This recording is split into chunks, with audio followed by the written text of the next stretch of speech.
It's already the second version of the Delta A350 from Herpa Wings in scale 1 to 500, so it's absolutely time for us to take a closer look at it.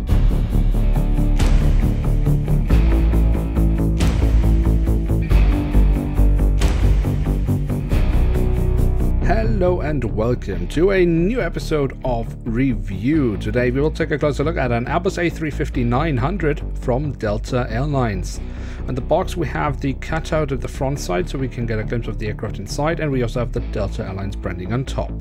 Then on the back side we have a very nice image of the aircraft. And here she is, the Airbus A350-900 in the current livery of Delta Airlines. As I mentioned, this is already the second version of this aircraft model in scale 1 to 500 from Herpa Wings. The only real difference between these two aircraft models are the registration codes. Now, if we take a closer look at the tail section of the aircraft model, we can see here on the vertical stabilizer we have the Delta branding. On top of the stabilizer we then have 4 numbers. That's an internal registration code of Delta Airlines for this aircraft.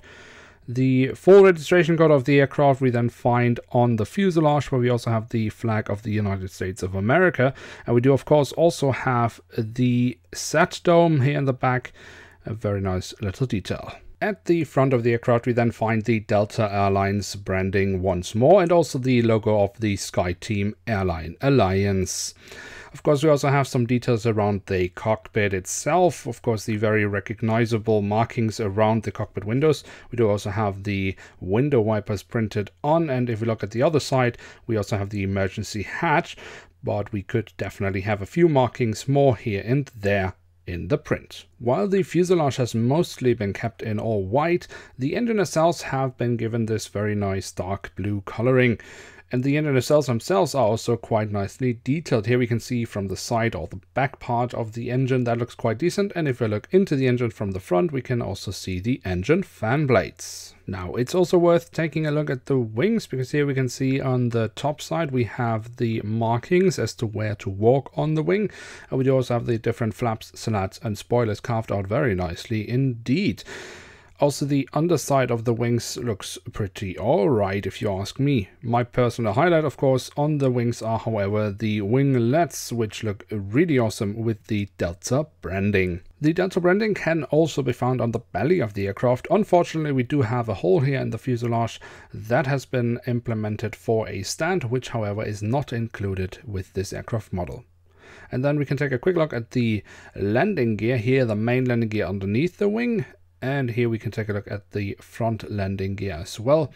It's not too bad. And then last but not least, we do also have the doors to the cargo compartments here in the back side of the aircraft and here at the front side of the aircraft. So there we have it, the Airbus A350-900 from Delta Airlines in scale 1 to 500 of Herpa Wings. And what can we say about the aircraft model? For me it's distinctively average.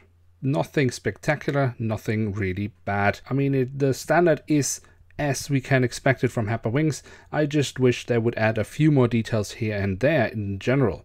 But the A350 does look very nice in the Delta Airlines livery, so if you are a fan of the A350 or Delta Airlines, this is definitely an aircraft worth having in one's collection. Now with that we've reached the end of today's episode. As always, if you have enjoyed this video, then do feel free to leave a like. That would be very nice, with that you show your support for the series and of course the channel. And if you are new around here, why not hit subscribe? That way you won't miss out on any future reviews. Until next time, I'd like to say thank you very much for watching. Hope to see you soon again. I'm checking out, and bye.